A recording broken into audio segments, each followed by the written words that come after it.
Chapter 8 है हमारा function, मेरे दिल के बहुत ज़्यादा करीब है। ये बहुत इंपॉर्टेंट टॉपिक है और आप लोग को मज़ा आएगा इसको समझने में। फंक्शन क्या होता है?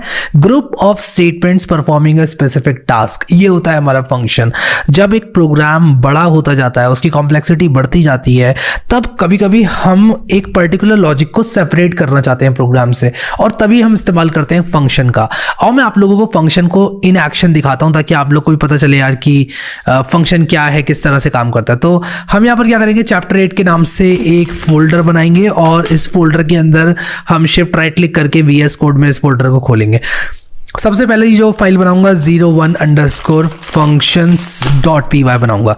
मान लो मेरे पास एक प्रोग्राम है, ठीक है, और वो क्या कर रहा है, नंबर्स का एवरेज निकाल रहा है, 4 नंबर्स का एवरेज निकाल रहा है, ठीक है। तो मेरे पास मान लो a = है मान लो 12, ठीक है, और मेरे पास है b = 45, ठीक है, और मेरे पास है मान लो c = मान लो 56, ठीक है। ये 3 नंबर्स हैं। चलो मैं थोड़ा सिंपल रखता हूँ चीज़ों को, 3 नंबर्स हैं। अब मैं यहाँ पर क्या कर रहा हूँ, मैं कह रहा हूँ कि एवरेज इज इक्वल टू मैं यहाँ पर लिख रहा हूँ a + b + c / 3, और मैं यहाँ पर कह रहा हूँ प्रिंट एवरेज। और बहुत ही सिंपल सा प्रोग्राम है, इन तीनों का एवरेज जो है वो निकल के आ जाएगा, नो सरप्राइजेस व्हाटसोएवर। लेकिन ज़रा सोचो, मुझे दोबारा से ये काम करना पड़ गया कुछ और नंबर्स के लिए, ठीक है। ये तो मैंने इन 3 नंबर्स के लिए किया, मान लो मुझे यही काम करना पड़ गया किसी और यहाँ पर सेट ऑफ नंबर्स के लिए। मान लो मेरा जो अगला नंबर है वो है कुछ इस तरह से, ठीक है, मान लो है 3, 2 और 1। 3, 2 और 1 का एवरेज भी मुझे प्रिंट करना है। तो अगर मैं बार बार एक ही चीज़ करे जा रहा हूँ, मतलब कि एवरेज निकाल के प्रिंट करे जा रहा हूँ, तो इसका मतलब मेरा प्रोग्राम रिपीटेबल हो रहा है। और मैं आप लोग को दिखाता हूँ कि कब और आपका प्रोग्राम रिपीटेबल होगा। मान लो मैं कहता हूँ एंटर योर नंबर, मान लो मैं कुछ इस तरह से कहता हूँ, और मैं ये चीज़ करता हूँ मान लो तीनों नंबर्स के लिए, मतलब मैं तीनों नंबर्स को as an input from the user लेता हूँ और मैं एवरेज को प्रिंट कर दे रहा हूँ। और ऐसा मान लो मुझे 50 बार करना है, तो मैं मान लो 3 नंबर्स ले रहा हूँ और उनका एवरेज प्रिंट हो जा रहा है। फिर उसके बाद दोबारा मैं 3 नंबर्स ले रहा हूँ, उनका एवरेज प्रिंट हो जा रहा है। मान लो मुझे ये करना है 50 यूजर्स के लिए, तो मेरे प्रोग्राम में नंबर ऑफ लाइंस कितनी ज़्यादा हो जाएंगी। इसको सॉल्व करने के लिए हम क्या करेंगे, हम कहेंगे यार तुम एक काम करो, ये मत करो, तुम यूज करो फंक्शंस का। फंक्शन से क्या होगा कि ये पीस ऑफ लॉजिक को आप एक नाम दे दोगे। दोबारा बोलता हूं, ये पीस ऑफ लॉजिक को आप एक नाम दे दोगे। अब मैं आपको बताता हूं ये चीज फंक्शन से कैसे आसान की जा सकती है। फंक्शन से हम इस लॉजिक को सेपरेट कर सकते हैं। हम कहेंगे डेफ, फंक्शन का नाम लिखेंगे avg, आपकी मर्जी, आइडेंटिफायर जैसे वेरिएबल बनाते हैं वैसे फंक्शन का भी नाम दे सकते हैं। ब्रैकेट लगाएंगे, ऐसे कोलन लगा के एंटर लगाएंगे, और ये जो लॉजिक है ना ये पूरा कॉपी करके हम क्या करेंगे, इस फंक्शन के अंदर कर देंगे, ठीक है। इस फंक्शन के अंदर कर देंगे, मतलब इस फंक्शन के अंदर हम ये इंडेंट देके कर देंगे। तो मैं ये सेलेक्ट करके टैब दबाऊंगा। टैब क्यों दबा रहा हूं मैं, टैब इसलिए दबा रहा हूं क्योंकि मैं चाहता हूं कि ये फंक्शन के अंदर हो। तो ये लाइन फंक्शन के अंदर है, ये लाइन फंक्शन के अंदर है, ये लाइन फंक्शन के अंदर है, और ये दोनों लाइंस भी फंक्शन के अंदर है, ठीक है। तो ये चीज आपको पता होनी चाहिए। अब आप देखो A, B और C मैंने यहाँ पर लिखा हुआ है, एवरेज इज इक्वल टू ये लिखा है, प्रिंट किया है एवरेज। अब अगर मैं इस प्रोग्राम को चलाऊंगा तो क्या होगा, कुछ भी नहीं होगा, लिटरली कुछ नहीं होगा। आप देखो मैंने चलाया, कुछ भी नहीं हुआ, कोई आउटपुट ही नहीं है इस प्रोग्राम का। और उसका रीजन ये है कि आपने लॉजिक को सेपरेट तो कर दिया, आपने कह दिया कि AVG का मतलब है कि ये करो, लेकिन AVG को कब कब करो ये आपको बताना पड़ेगा। कैसे बताओगे आप, कुछ इस तरह से बताओगे आप। और आपने कह दिया यहां पर AVG को रन करो, मतलब ये पूरा कोड रन होगा। AVG को रन करो आपने बोला, मतलब क्या होता है कि हम AVG लिखते हैं फंक्शन का नाम और ओपनिंग क्लोजिंग पैरेंथेसिस, इसका मतलब फंक्शन को रन करो, यानी कि फंक्शन के अंदर के कोड को चला दो यहां पर। तो मैं इसको अगर चलाऊंगा तो आप देखो यहां पर ये मुझसे पूछ रहा है एंटर योर नंबर 5, 3 और 2, और इसने मुझे एवरेज निकाल कर दे दिया नंबर्स का। अगर यही काम मैं 5 बार करना चाहता हूं, मैं सिंपली इसको 5 बार रेप्लिकेट कर दूंगा, 1 2 3 4 5, ठीक है। तो मैं आपको दिखाता हूं ये 5 बार मैं कर सकता हूं। आप देखो मैं इस चीज को 5 बार कर सकता हूं,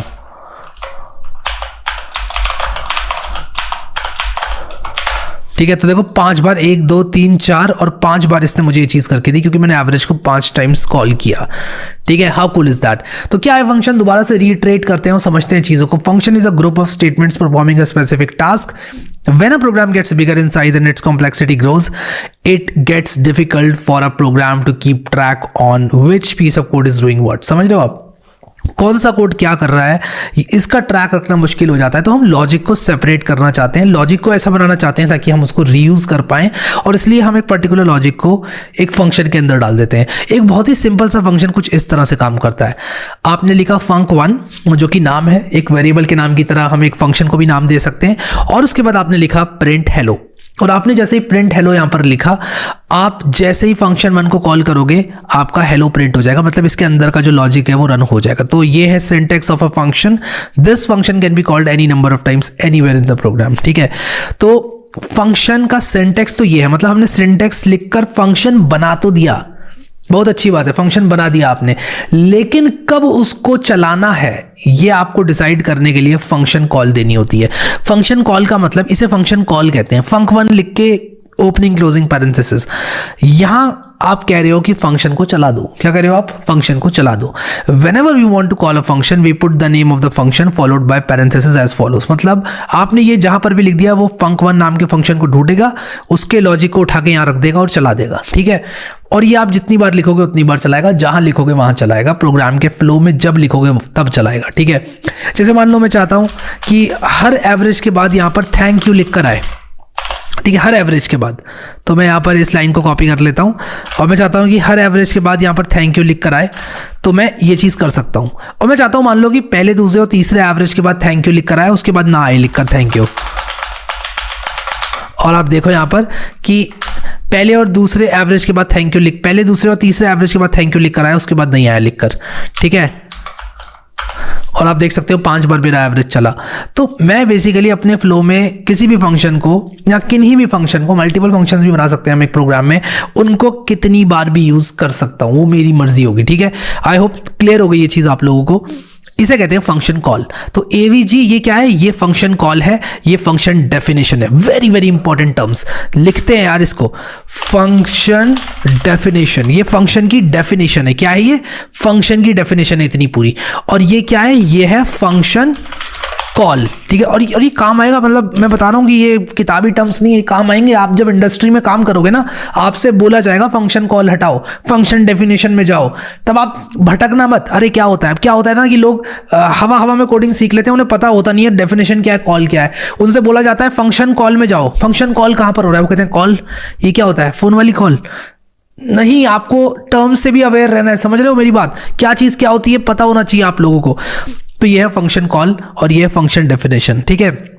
ये पूरा फंक्शन डेफिनेशन है, part containing the exact set of instructions which are executed during the function call, वो होती है फंक्शन डेफिनेशन, ठीक है। क्विक क्विज करते हैं।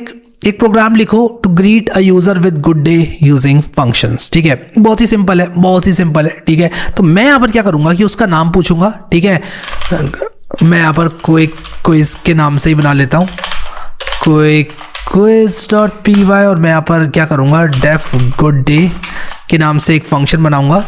और मैं यहाँ पर क्या करूँगा, मैं सिंपली एकदम फॉलो करता हूँ और मैं यहाँ पर गुड डे लिख दूंगा, ठीक है। तो मैं गुड डे फंक्शन को कॉल करूँगा और यहाँ पर मैं गुड डे यहाँ पर लिख दूंगा, ठीक है। आप चाहो तो उसका नाम भी प्रिंट कर सकते हो उसके बाद, बट मैंने जो क्वेश्चन था वो सॉल्व किया, ठीक है। बहुत ही सिंपल सी क्विक क्विज थी। आपने एक प्रोग्राम लिखा जो कि एक यूजर को ग्रीट करता है विद गुड डे। अब 2 तरह के फंक्शंस होते हैं, एक फंक्शन होता है बिल्ट इन फंक्शन और एक फंक्शन होता है user defined function. User defined function क्या होता है? यूजर डिफाइंड फंक्शन आपका होता है वो फंक्शन जो कि आप खुद लिखते हो।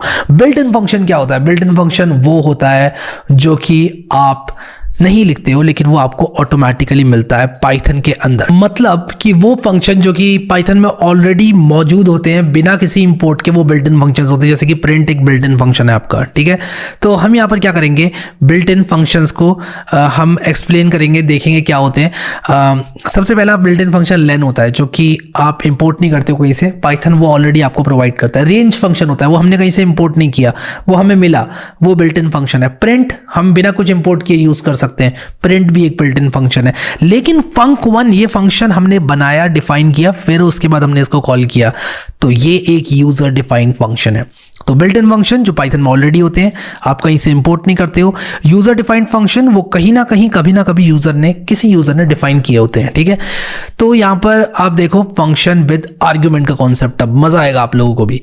क्या होता है कि कभी कभी हम चाहते हैं कि एक पर्टिकुलर आर्ग्यूमेंट मिल जाए फंक्शन को। क्या मतलब हुआ इस बात का, जैसे कि अगर मैं ये मैं लिखूंगा function with arguments dot P Y, ठीक है। तो मैं यहाँ पर अगर चाहता हूँ कि जो ग्रीट कर रहा है यूज़र को ये इसका नेम भी ले ले, यानी कि अगर मैं यहाँ पर लिखूँ गुड डे हैरी तो गुड डे हैरी ये प्रिंट करे, अगर मैं लिखूँ गुड डे रोहन तो वो गुड डे रोहन करे, ठीक है। तो मैं क्या करूँगा, मैं कहूँगा कि यार गुड डे फंक्शन तुम एक काम करो कि तुम इस नाम को भी ले लो as a variable name. Concept को समझना बड़े ध्यान से। तो मैंने क्या किया, मैंने यहाँ पे लिखा नेम, यहाँ पे मैंने लिखा हैरी, तो ये हैरी जाएगा नेम के वेरिएबल में और नेम को मैं यहाँ यूज़ कर सकता हूँ और शायद आप लोग को समझ में आ जाएगा कि मैं यहाँ पर क्या कर रहा हूँ, ठीक है। तो मैंने यहाँ पर क्या किया, स्ट्रिंग कॉन्कैटिनेशन कर दिया। मैंने कहा गुड डे और नेम, तो ये दोनों स्ट्रिंग मिल जाएंगी और ये दोनों स्ट्रिंग ऐड होके गुड डे नेम बन जाएगा, ठीक है। आओ देखते हैं इसको चलाकर। तो आप देखो यहाँ पर गुड डे हैरी लिख कर आ गया। मैं यहाँ पर कॉमा लगा दूंगा तो ये और अच्छा लगेगा, गुड डे हैरी, ठीक है। तो मैंने गुड डे हैरी यहाँ पर लिखा तो देखो गुड डे हैरी आ गया। तो यहाँ पर नेम क्या है, नेम एक पैरामीटर है, नेम एक पैरामीटर है। हमने हैरी को पास किया एज नेम जो कि एक वेरिएबल के अंदर आ गया। अगर मैं यहाँ पर लिख दूँ गुड डे और मैं यहाँ पर लिख दूँ रोहन तो गुड डे रोहन प्रिंट हो जाएगा। अगर मैं यहाँ पर लिख दूँ गुड डे दिव्या तो गुड डे दिव्या यहाँ पर प्रिंट हो जाएगा। आप लोग यहाँ पर देखो good day Harry, good day Rohan, good day Divya. तो ये है फंक्शंस विद आर्ग्यूमेंट्स, ये एक आर्ग्यूमेंट ले रहा है, ठीक है। अब मान लो कि मैं यहाँ पर डे की जगह मैं एक और आर्ग्यूमेंट लेना चाहता हूँ। मान लो मैं देना चाहता हूँ एंडिंग नाम से एक आर्ग्यूमेंट लेना चाहता हूँ। मैं चाहता हूँ कि ये एंड हो थैंक यू में, थैंक यू में एंड हो, ठीक है। और मैं यहाँ पर ये प्रिंट करना चाहता हूँ एंडिंग भी, ठीक है। तो मैं एक और आर्ग्यूमेंट कॉमा लगा के ले सकता हूँ। तो यहाँ पर नेम में क्या पास होगा, हैरी पास होगा और यहाँ पर एंडिंग में क्या पास होगा, थैंक यू पास होगा। तो जब मैं लिख रहा हूँ good day Harry comma thank you, तब क्या हो रहा है कि हैरी चला जाएगा नेम में, थैंक यू चला जाएगा एंडिंग में और फिर जब ये फंक्शन चलेगा तो यहाँ पर होगा गुड डे, इस वेरिएबल में क्या वैल्यू है, हैरी वैल्यू है तो गुड डे हैरी, फिर इसके बाद थैंक यू प्रिंट हो जाएगा क्योंकि एंडिंग में थैंक यू है, ठीक है। चलो अब इसको चला के देखते हैं। आप देखो good day Harry thank you, good day Rohan thank you, good day Divya thank you, ठीक है। मान लो दिव्या थोड़ी स्टाइलिश है, वो थैंक यू नहीं बोलती है, वो थैंक्स बोलती है, ठीक है। तो हम यहाँ पर थैंक्स कर देंगे। इसको चलाएंगे तो देखो good day Harry thank you, good day Rohan thank you, good day Divya thanks, ठीक है। तो वो यहाँ पर साउथ दिल्ली वाला उसने थैंक्स यहाँ पर कह दिया दिव्या ने। तो अगर आप चाहते हो कि जो साउथ दिल्ली वाला यूज़र है वो थैंक्स बोले और बाकी लोग थैंक यू बोले, ठीक है, तो आप वो कर सकते हो बेसिकली, ठीक है। तो ये फंक्शन विद आर्ग्यूमेंट्स है। हमने दो आर्ग्यूमेंट्स यहाँ पर पास किए, नेम और एंडिंग। नेम में नाम आ गया, एंडिंग में यहाँ पर क्या आया, एंडिंग में आ गया आपका जो भी आप लिखते हो एंडिंग में, थैंक यू लिखते हो थैंक यू आ गया, थैंक्स लिखते हो थैंक्स आ जाएगा, ठीक है। बहुत अच्छी बात है। तो ये थे function with arguments. A function can accept some value it can work with. तो बेसिकली हमने एक वैल्यू दी फंक्शन को जिसके साथ फंक्शन काम कर सकता है, जैसे कि हमने नेम दे दी और एंडिंग दे दी और उसके बाद क्या होता है कि इन वैल्यूज़ को हम पैरेंथेसिस में पुट करते हैं कुछ इस तरह से। जैसे कि मैंने यहाँ पर ग्रीट नाम का एक फंक्शन बनाया, डेफ ग्रीट, इसमें मैंने नेम लिया और मैंने फिर जब इसको कॉल किया तो मैंने ग्रीट हैरी किया, ठीक है। अब क्या होता है कि एक रिटर्न वैल्यू भी होती है फंक्शन की, यानी कि अभी आप देखो मैं सिर्फ फंक्शन को चला रहा था। अगर मैं यहाँ पर कह दूं, मैं इसको हटा देता हूं इन दोनों को, अगर मैं यहाँ पर कह दूं a इज इक्वल टू और मैं लिखूं गुड डे और मैं प्रिंट करूं a को, तो गुड डे कुछ वैल्यू नहीं दे रहा है। मतलब मैं अगर यहाँ पर इसको रन करूं तो देखो ये नन आ गया, ठीक है। तो यहाँ पर क्या हुआ, प्रिंट हुआ गुड डे हैरी, प्रिंट हुआ थैंक यू, फिर ये वापस आया, ए के अंदर क्या आया, कुछ भी नहीं आया। अगर मैं चाहता हूं ए के अंदर कुछ आ जाए तो मैं यहाँ पर इस फंक्शन से रिटर्न कर दूंगा। तो मैं कहूंगा इस फंक्शन से कि फंक्शन तू एक वैल्यू लेकर जा अपने साथ और जो भी वेरिएबल मांगे उसको दे देना। क्या कहूंगा मैं फंक्शन से, रिटर्न का क्या मतलब है, रिटर्न का मतलब है फंक्शन तू एक वैल्यू लेकर जा और जो भी वेरिएबल मांगे उसको दे देना। इस केस में किसको मिलेगी ये वैल्यू, ए को मिलेगी। तो मान लो मैं यहाँ पर लिख रहा हूँ रिटर्न और मैं यहाँ पर लिख रहा हूँ डन, ठीक है। तो ये स्ट्रिंग रिटर्न हो जाएगी, ए में इस बार डन आ जाएगा। आप देखो यहाँ पर डन आ जाएगा, ठीक है। अगर आप यहाँ पर रिटर्न 7 करते हो तो 7 आ जाएगा, ठीक है। अगर आप यहाँ पर रिटर्न ओके करते हो तो ओके आ जाएगा। तो जो भी वैल्यू आप रिटर्न करते हो वो इसकी वैल्यू हो जाएगी और आप किसी भी वेरिएबल को वो वैल्यू देते हो तो उस वेरिएबल में वो वैल्यू आ जाएगी। तो हमने देखा आर्ग्यूमेंट्स का कॉन्सेप्ट, ये नेम और एंडिंग आर्ग्यूमेंट्स है। हमने देखा रिटर्न वैल्यू का कॉन्सेप्ट, ओके रिटर्न वैल्यू है जो कि ए के अंदर असाइन हो जाएगी अगर हम कुछ इस प्रकार का स्टेटमेंट लिखते हैं तो। और ये हम कब यूज़ करते हैं, ये हम यूज़ तब करते हैं जब हमें एक वैल्यू देनी होती है। जैसे कि मान लो एवरेज वाले केस में मैं यहाँ पर तो एवरेज को प्रिंट कर रहा हूँ, लेकिन अगर मैं चाहता हूँ कि ये वैल्यू लेकर जाए, यानी कि जब ये फंक्शन चल जाए जो आउटपुट आया उसको ले जाइए, मतलब हमने बेसिकली एक लॉजिक को रन किया, उस लॉजिक को रन करके हमें एक वैल्यू मिली। अगर मैं चाहता हूँ कि वो वैल्यू वापस चली जाए तो मैं ऐसे कर दूंगा a is equal to average मैं करूंगा, a के अंदर वो वैल्यू आ जाएगी जो भी ये फंक्शन रिटर्न कर रहा है। इस केस में ये फंक्शन कुछ रिटर्न नहीं कर रहा है इसलिए वो वैल्यू नन होगी, लेकिन अगर मैंने रिटर्न एवरेज कर दिया तो क्या होगा, तो वो वैल्यू a के अंदर आ जाएगी। अगर मैं a is equal to AVG लिखूंगा तो इस चीज़ को आप लोग ट्राई ज़रूर करना। तो हमने रिटर्न वैल्यू का कॉन्सेप्ट देखा, हमने आर्ग्यूमेंट्स का कॉन्सेप्ट देखा। अब डिफॉल्ट पैरामीटर वैल्यू का कॉन्सेप्ट देखते हैं, क्या है ये। We can have a value as default argument in को default argument dot P y के नाम से बनाता हूँ। मैं चाहता हूँ कि यार गुड डे तो हम कर ही रहे ना, गुड डे तो हम कर ही रहे हैं, और नेम ले लेते हैं, एंडिंग ले लेते हैं, लेकिन ending by default thank you होगी। तो अगर किसी ने चला दिया गुड डे हैरी तो good day Harry thank you चलेगा। लेकिन अगर किसी ने, मैं यहाँ पर ज़रा नेम भी लिख देता हूँ, या फिर इस बार क्या करता हूँ मैं एफ स्ट्रिंग लगा के करता हूँ इसको।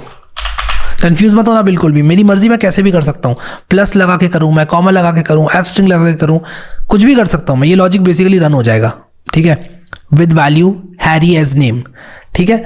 तो यहाँ पर आप देखो मैंने लिखा डेफ गुड डे, नेम लिखा, ending is equal to thank you लिखा, प्रिंट किया मैंने एफ स्ट्रिंग के साथ गुड डे और कॉमन नेम, और आप देखो इसको मैं चलाऊंगा अगर तो क्या हो रहा है, गुड डे हैरी प्रिंट हो जा रहा है।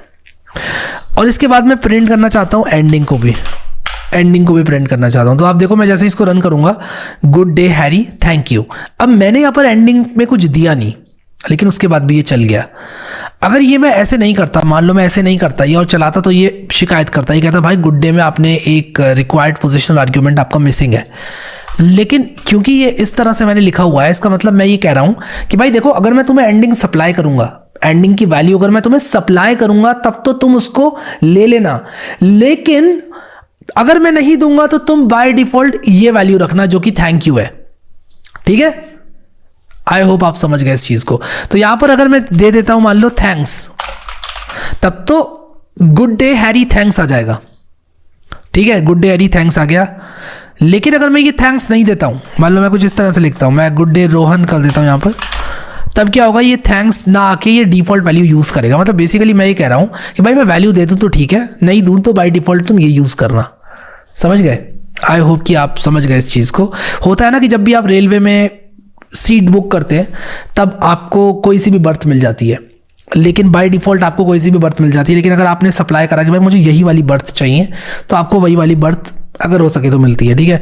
तो यहाँ पर गुड डे हैरी थैंक्स मैंने लिखा तो ये जो थैंक्स की वैल्यू है ये आ जाएगी, लेकिन अगर मैंने सिर्फ रोहन लिखा तो ये बाय डिफॉल्ट थैंक यू लेगा, क्योंकि एंडिंग की डिफॉल्ट वैल्यू थैंक यू है। बहुत ही सिंपल सा कॉन्सेप्ट था। तो ये हो गई हमारी डिफॉल्ट पैरामीटर वैल्यू। यहाँ पर मैंने ग्रीट फंक्शन का एग्जांपल दिया है जो कि काफ़ी सिमिलर है, आप लोग इसको भी देख सकते हो।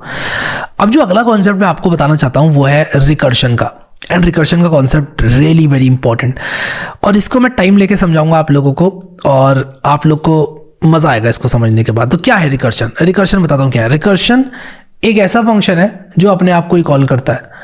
अब आप कहोगे अपने आप को क्यों कॉल कर रहा है भाई? एक फंक्शन अपने आप को कॉल इसलिए करता है क्योंकि उससे उसका लॉजिक जुड़ा हुआ होता है। क्या मतलब हुआ इस बात का? एकदम माइंड ब्लो हो गया यार सुन के। क्या कह रहे हो हैरी भाई आप? मैं बताता हूँ मैं क्या कह रहा हूँ। अब मैं आप लोगों को दोबारा से फैक्टोरियल पे लेकर जाना चाहता हूँ। देखो क्या होता है, जो फैक्टोरियल होता है, जैसे मान लो फैक्टोरियल 5 में लिखूँ, क्या होता है फैक्टोरियल 5? मैंने आपको बताया था 5 × 4 × 3 × 2 × 1 ये होता है, ये मैंने आपको बताया था, ठीक है। कुछ फंक्शंस ऐसे होते हैं ना, कुछ फंक्शंस ऐसे होते हैं जिनका लॉजिक ही रिकर्सिव होता है, यानी कि उनका लॉजिक उनके टर्म्स में ही डिफाइन किया जा सकता है। समझाता हूँ और मैं आपको समझा के ही मानूंगा, आपको। अगर मैं यहाँ पर कहूँ फैक्टोरियल 1 क्या होगा? फैक्टोरियल 1 होगा सिर्फ 1, ठीक है। ये फैक्टोरियल की डेफिनेशन है, ये मैंने नहीं बनाया, ये मैथमेटिकल डेफिनेशन है फैक्टोरियल की। फैक्टोरियल 3 ये होता है, मतलब फैक्टोरियल का मतलब ये है कि आप फैक्टोरियल 3 यहाँ करता हूँ या फैक्टोरियल 2 करता हूँ ताकि अच्छे से समझ में आए आपको। 3 हो गया, ये फैक्टोरियल 4 हो जाएगा और ये फैक्टोरियल 2 हो जाएगा। ठीक है, फैक्टोरियल 2 हो जाएगा 2 इंटू 1, फैक्टोरियल 3 हो जाएगा 3 इंटू 2 इंटू 1, फैक्टोरियल 4 हो जाएगा 4 इंटू 3 इंटू 2 इंटू 1, फैक्टोरियल 5 ये हो जाएगा। क्या आपको इतना समझ में आता है? ठीक है, आता है कि नहीं आता है? आना चाहिए आपको। ठीक है, अब देखो मैं क्या यहां पर आपको बताने जा रहा हूं। अब मैं आपको फैक्टोरियल n अगर बोलूं, मतलब कोई भी अगर नंबर आए यहां पर, तो आप ये कह सकते हो n होगा, फिर n-1 होगा, फिर dot dot dot dot dot ये पूरा जाएगा 3 इंटू 2 इंटू 1 तक। जाएगा कि नहीं जाएगा? बिल्कुल जाएगा। ठीक है, अब अगर मैं कहूं कि भाई फैक्टोरियल n जो होता है वो होता है n इंटू फैक्टोरियल n-1। समझ गए आप क्या कहा मैंने? देखो इतने को मैं फैक्टोरियल n-1 लिख सकता हूं ना भाई। फैक्टोरियल n क्या होता है? उस नंबर से 1 तक जाओ, तो मैं इसको फैक्टोरियल n-1 लिख सकता हूं। तो किसी भी नंबर का फैक्टोरियल निकालने के लिए मैं कह सकता हूं कि उस नंबर को उसके नंबर -1 के फैक्टोरियल से इंटू कर दो। कह सकता हूं ना? बिल्कुल कह सकता हूं मैं। ये बहुत अच्छा एग्जाम्पल है रिकर्शन को समझाने का, और रिकर्शन बहुत कम लोगों को समझ में आता है, और कभी कभी कुछ टीचर्स तो इस टॉपिक को स्किप भी कर देते। I am not one of those. मैं आपको ये सिखा के ही मानूंगा। तो हमने 1 से लेके n तक फैक्टोरियल देखे और हमने ये फॉर्मूला समझा कि ऐसा क्यों होता है। अब एक बार हमारे पास ये फॉर्मूला आ गया, हम इस फॉर्मूले का इस्तेमाल करेंगे किसी भी नंबर का फैक्टोरियल निकालने के लिए। मान लो मुझे एक फंक्शन बनाना है जो कि n का फैक्टोरियल निकालता है। मैंने यहाँ पर डेफ लिखा, फंक्शन का नाम लिखा, n लिखा जो कि ये पैरामीटर एक्सेप्ट करेगा। एंटर मार के मैं इस फंक्शन के अंदर घुस गया, इंडेंट ऑटोमेटिकली मुझे VS कोड ने दे दिया। मैं क्या करूंगा? मैं कहूंगा रिटर्न कर दो factorial of n-1, n into factorial n-1 return कर दो। ठीक है, बहुत अच्छी बात है। लेकिन लेकिन लेकिन उससे भी पहले अगर n की वैल्यू 1 हो या फिर n की वैल्यू 0 हो तब रिटर्न कर दो 1। ये रूल होता है। फैक्टोरियल 1 भी 1 होता है, और एक चीज और जो आपको जानने की जरूरत है वो है फैक्टोरियल 0 भी 1 होता है। Factorial 0 is by definition 1। ठीक है, फैक्टोरियल 0 भी 1 होता है और फैक्टोरियल 1 भी 1 होता है। तो अगर किसी ने 1 दिया या 0 दिया तब तो 1 आ जाएगी वैल्यू, वरना क्या होगा? वरना ये फॉर्मूला टूटता जाएगा और ये अपने आप को ही कॉल करता जाएगा, फिर वैल्यूज को रिजॉल्व करता जाएगा। आओ इसे ट्राई करते हैं। तो मैं काम करता हूं, मैं n is equal to int input करता हूं और मैं लिखूंगा एंटर अ नंबर, और इसके बाद मैं यहाँ पर प्रिंट करूंगा एक f स्ट्रिंग को। मैं लिखूंगा the factorial of this number is, क्या फैक्टोरियल है इस नंबर का? मैं यहाँ पर बेसिकली f स्ट्रिंग लिख दूंगा और मैं कहूँगा फैक्टोरियल ऑफ n। ठीक है, मैंने इस फंक्शन को कॉल कर दिया और देखते हैं काम करता है कि नहीं। Enter number 6, the factorial of this number is 720। चलो 1 का देखते हैं, 1 का क्या बता रहा है फैक्टोरियल? ये सही बता रहा है, 1 का फैक्टोरियल 1 बता रहा है। चलो आ जाओ देखते हैं 2 का क्या फैक्टोरियल है? 2 है। अप एरो की दबाई, मैंने एंटर मारा। 3 का क्या फैक्टोरियल है? 6 है। बढ़िया, 3 2 6, 6 4 जो 24 आना चाहिए, 4 का 24 आ रहा है। तो ये सारी वैल्यूज बिल्कुल सही दे रहा है। तो हमने इस फॉर्मूले का इस्तेमाल करके इस फॉर्मूले को डायरेक्टली यूज कर लिया इस फंक्शन के अंदर, और हमने रिकर्शन का बेसिकली यूज किया। अब आप में से कई लोग कहोगे यार मैं फॉर लूप लगा के कर लेता। नहीं, हमने इस प्रॉपर्टी का इस्तेमाल किया कि इस फंक्शन को इसके टर्म्स में लिखा जा सकता है। क्योंकि इस फंक्शन को इसके टर्म्स में लिखा जा सकता है, हम इस प्रॉपर्टी का इस्तेमाल करके रिकर्शन का यूज करेंगे। रिकर्शन का यूज क्यों करेंगे? जो कोड शायद हम बहुत सारी लाइंस ऑफ कोड में लिखते, हमने वही कोड 4 लाइंस ऑफ कोड में लिख दिया। हमने कहा कि भाई सिंपल इस फॉर्मूले को इस्तेमाल करो और रिजॉल्व करते जाओ चीजों को। तो आप इस डायग्राम को देखो, बड़ा कमाल का डायग्राम है ये। क्या होगा जब आपने फैक्टोरियल 5 लिखा, तब 5 मल्टीप्लाई बाय फैक्टोरियल 4 में वो कन्वर्ट हो जाएगा। ठीक है, 5 मल्टीप्लाई बाय फैक्टोरियल 4 में वो कन्वर्ट हो जाएगा। तो फैक्टोरियल 5 आपने लिखा तो 5 यहां पर आएगा, फैक्टोरियल 5। अगर n की वैल्यू 1 है या n की वैल्यू 0 है तो रिटर्न 1 हो जाएगा। n की वैल्यू 1 भी नहीं है, 0 भी नहीं है। n की वैल्यू क्या है? 5 है, तो 5 इंटू फैक्टोरियल 4 रिटर्न हो जाएगा। तो क्या होगा? 5 इंटू फैक्टोरियल 4। ठीक है, फिर 5 इंटू 4 इंटू फैक्टोरियल 3। तो 5 यहां पर आ गया, फैक्टोरियल 4 को वो रिजॉल्व करेगा, फैक्टोरियल 4 को वो रिजॉल्व करेगा 4 इंटू फैक्टोरियल 3 में। ये आ गया हमारे पास। इसके बाद ये क्या करेगा? फैक्टोरियल 3 को रिजॉल्व करेगा। 5 इंटू 4 इंटू 3 इंटू फैक्टोरियल 2 आ गया हमारे पास। फिर ये क्या करेगा, फैक्टोरियल 2 को रिजॉल्व करेगा। 5 into 4 into 3 into 2 into factorial 1 हमारे पास आ गया, जिसकी वैल्यू डायरेक्ट 1 है। देखो हमने यहाँ लिखा है कि भाई n की वैल्यू 1 हो तो रिटर्न कर दो 1। एंड फाइनली ये कैलकुलेशन होके हमें मिल जाएगी, ये वाली पर्टिकुलर कैलकुलेशन होके हमें मिल जाएगी और फाइनली हमको रिजल्ट हमारा मिल जाएगा। अब यहाँ पर programmer needs to be extremely careful while working with recursion to ensure that the function doesn't infinitely keep calling itself, क्योंकि अगर प्रोग्रामर ने गलती करी तो हो सकता है कि रिकर्शन कभी एंड ही ना हो। तो बेस कंडीशन लगाना बहुत ज़रूरी है ताकि फाइनली कभी ना कभी ये रिकर्शन रिजॉल्व हो जाए। तो यहाँ पर रिकर्शन बहुत ईजी बना देता है चीज़ों को, अगर आपको मैथमेटिकल फॉर्मूला याद हो तो। लेकिन होता क्या है कभी कभी कि अगर गलती करी आपने तो ये रिकर्शन अपने आप को कॉल करता रहता है और स्टैक जाती जाती है आगे। इसको बेसिकली स्टैक कहते हैं, फंक्शन की स्टैक। ये फंक्शन जो है चलता जाता है ऑन लूप एंड फाइनली क्या होता है कि आपका प्रोग्राम क्रैश हो जाता है अगर आपने गलती करी तो। रिकर्शन इजी तो बनाता है चीज़ों को अगर आपको फॉर्मूला पता है तो, लेकिन समटाइम्स क्या होता है कि दिक्कत कर देता है। अब हमने फैक्टोरियल में क्यों रिकर्शन यूज़ किया, क्योंकि ये कभी कभी एक प्रॉब्लम को सॉल्व करने का बहुत डायरेक्ट तरीका होता है, जैसे कि इस केस में हमने देखा। तो रिकर्शन हम यूज़ करते हैं because sometimes it is the most direct way to code an algorithm. ठीक है, एक एल्गोरिथम को कोड करने का सबसे डायरेक्ट तरीका होता है। आई होप आप फंक्शन समझे, आई होप आप रिकर्शन समझे। आप लोगों को फंक्शन और रिकर्शन मैं इस चैप्टर के प्रैक्टिस सेट में और अच्छे से समझाऊंगा। तो इस चैप्टर के प्रैक्टिस सेट में और क्लैरिटी आपको मिलने वाली है। तो मैं मिलूंगा आपको चैप्टर 8 प्रैक्टिस सेट में, जहां पर आप लोग को और क्लैरिटी दूंगा रिकर्शन की, फंक्शंस की। Let's move on to chapter 8 practice set now.